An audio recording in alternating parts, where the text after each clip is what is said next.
हमारे MS classes में आप सभी का स्वागत है। आज हम लोग मैथ का एक बहुत ही इम्पोर्टेंट टॉपिक लेकर के आए हैं आप लोगों के सामने, जो वृत्त के बारे में हम लोग स्टडी करेंगे आज।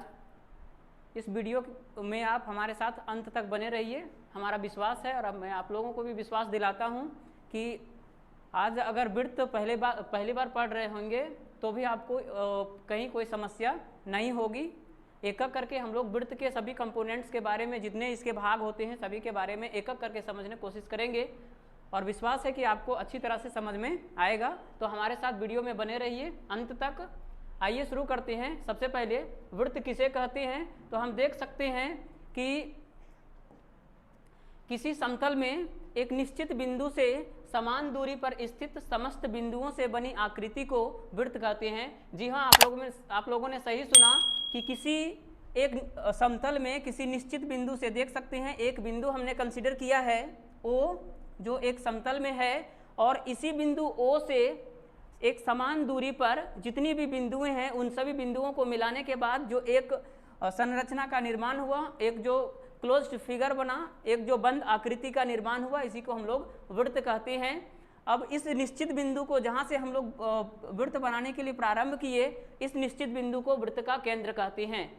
जो आगे इसमें लिखा हुआ है कि उस निश्चित बिंदु को वृत्त का केंद्र तथा उस दूरी को वृत्त का त्रिज्या कहते हैं। जो निश्चित दूरी हम लोगों ने यूज किया उसको हम लोग वृत्त का त्रिज्या कहते हैं। इस चित्र के माध्यम से हम लोग देख सकते हैं कि O वृत्त का केंद्र है तथा OP वृत्त का त्रिज्या है और त्रिज्या को हम लोग R से सूचित करते हैं। आगे है वृत्त की जीवा किसे कहते हैं। अब वृत्त का एक अगला भाग है जिसे हम वृत्त का जीवा, तो देख सकते हैं कि वृत्त के ऊपर स्थित दो बिंदुओं, अब इन दोनों बिंदुओं को मिलाने वाली जो रेखाखंड है उसको हम लोग वृत्त का जीवा कहते हैं। जी हाँ, देख सकते हैं इस आकृति में A और B दो बिंदु है जो वृत्त के ऊपर स्थित हैं और इन दोनों बिंदुओं को मिलाने वाली जो रेखाखंड AB है उसको हम लोग वृत्त की जीवा कहते हैं। इसके आगे अगर बढ़ें तो देख सकते हैं अगर यही जीवा वृत्त के केंद्र से होकर गुजरती है तो हम कह सकते हैं कि ये वृत्त का व्यास है, और वृत्त का व्यास जो होता है वो वृत्त की सबसे बड़ी जीवा होती है। जैसे ही हम वृत्त के केंद्र से या तो ऊपर जाएं या तो फिर उसके नीचे, तो वृत्त जो जीवा है उसकी लंबाई धीरे धीरे घटती जाती है। तो सबसे बड़ी जीवा, यहाँ हम ये भी कह सकते हैं कि वृत्त की सबसे बड़ी जीवा को वृत्त का व्यास कहते हैं, और ये जो व्यास होता है वो वृत्त के त्रिज्या का 2 गुना होता है। देख सकते हैं O से Q जो वृत्त का त्रिज्या है और इधर O से P जो वृत्त का त्रिज्या है, तो दोनों तरफ हम लोग O से Q को भी R लिए और O से P को भी R लिए, R और R दोनों को जोड़ दिए तो ये वृत्त का व्यास बन गया, जिसको हम लोग इंग्लिश में डायमीटर कहते हैं और उसको D से सूचित करते हैं। उसी चीज को यहाँ पर हम लोग लिखे, व्यास त्रिज्या का 2 गुना होता है और वृत्त का व्यास बराबर 2 गुने त्रिज्या। देख सकते हैं इसको हम लोग D बराबर 2R भी लिख सकते हैं। इसके बाद अगला टॉपिक है हमारा वृत्त की परिधि। वृत्त की परिधि देख सकते हैं वृत्त जो है उसके जो बाहरी दूरी है उसी को हम लोग वृत्त का परिधि कहते हैं। देख सकते हैं उस वक्त रेखा की लंबाई जो जिस पर्वत का निर्माण करने वाली सभी बिंदु स्थित होती हैं वृत्त की परिमाप या परिधि कहलाती है। कहने का मतलब यह है कि अगर यदि वृत्त के ऊपर एक बिंदु हम लोग यहाँ पर P ले लें और अगर P से चलते हुए पुनः हम P पर पहुँच जाएं तो ये जो P तक तय की गई दूरी है इसी को हम लोग वृत्त का परिमाप या वृत्त का परिधि कहते हैं। अगर इस वृत्त का त्रिज्या R है तो मैथमेटिकल फॉर्म में वृत्त का परिधि निकालने के लिए जो सूत्र आता है वो 2πr है, जहाँ पाई का मान 22/7 या 3.14 होता है। इसके बाद अगला टॉपिक जो वृत्त से संबंधित है वह है वृत्त की चाप। देख सकते हैं वृत्त की परिधि का एक भाग, कहने का मतलब यह है कि वृत्त का जो एक कोई भाग है, वृत्त का एक कोई जो टुकड़ा होगा उसी को हम लोग वृत्त का चाप कहते हैं। वृत्त के परिधि के किसी सतत भाग को वृत्त का चाप कहते हैं। वृत्त की परिधि पर स्थित दो बिंदुओं P और Q को चाप जो चाप बनाते हैं, यहाँ हम लोग देख सकते हैं P और Q दो बिंदु जो वृत्त के ऊपर लिया गया है, यहाँ से वृत्त का चाप बन रहा है जो PQ है। इधर से भी हम देख सकते हैं, तो अगर कोई बिंदु यहाँ एक और ले लें, इस तरह से R अगर ले लें तो इस चाप का नाम हम दे सकते हैं PRQ, तथा अगर नीचे कोई बिंदु अगर S ले लें तो इस दूसरे चाप का नाम हम लोग दे सकते हैं PSQ। तो हम लोगों ने समझा कि वृत्त का चाप किसे कहते हैं, तो ये कह सकते हैं कि वृत्त का कोई एक भाग को ही वृत्त का चाप कहा जाता है। इसके बाद नया टॉपिक जो हमारा है वो है अर्धवृत्त।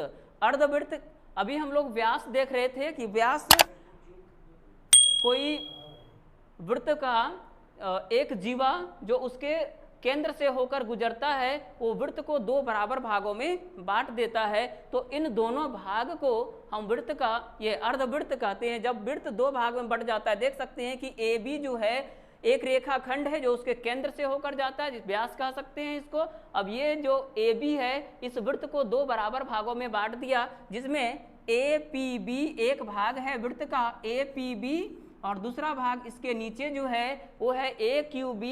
तो इस प्रकार यहाँ हमारा वृत्त जो है वो दो बराबर भागों में बंट जाता है। इस प्रत्येक भाग को अर्धवृत्त कह सकते हैं। तो प्रत्येक व्यास वृत्त के दो बराबर भागों में बांटता है। वृत्त के इन भागों को अर्धवृत्त कहते हैं। जैसा कि परिभाषा में हम लोगों ने इसको देखा, इन भागों को अर्धवृत्त कहते हैं। अगला टॉपिक जो इससे संबंधित है, वृत्त से संबंधित अगला टॉपिक जो है वो है वृत्तखंड। अभी हम लोग अर्धवृत्त देखें तो अर्धवृत्त भी निश्चित रूप से वृत्त का ही एक खंड है, एक टुकड़ा है, तो हम उसको भी वृत्तखंड कह सकते हैं। अगर यदि कोई जीवा जो है वो उसके केंद्र से ना जा करके या उससे थोड़ा सा ऊपर या उसके नीचे से होकर अगर गुजरे तो वहाँ भी वृत्त जो है वो दो या दो से अधिक खंडों में विभाजित हो सकता है। यहाँ पर हम लोग AB एक जीवा लिए हैं जो वृत्त को दो भाग में विभाजित कर रहा है। पहला भाग है APB तथा दूसरा भाग है AQB। यहाँ पर देख सकते हैं APB भाग जो है वो AQB भाग से थोड़ा छोटा है। तो जो छोटा भाग है उसको हम लोग लघु वृत्तखंड कहते हैं और जो बड़ा भाग है उसको दीर्घ वृत्तखंड कहते हैं। तो वृत्त की प्रत्येक जीवा इसे दो भागों में विभाजित करती है, प्रत्येक भाग को वृत्तखंड कहते हैं। अभी हम लोग देख रहे थे कि व्यास जो है उसको दो बराबर भागों में बांटता था, तो उन दोनों खंड को अर्धवृत्त कहते थे। लेकिन यहाँ पर जीवा जो है उसका व्यास नहीं है बल्कि एक स्पेशल जीवा है और वो उसको दो भाग में बांट रहा है, तो इन दोनों खंडों को हम लोग वृत्तखंड कहते हैं। इसके बाद का जो टॉपिक है वो है त्रिज्यखंड किसे कहते हैं।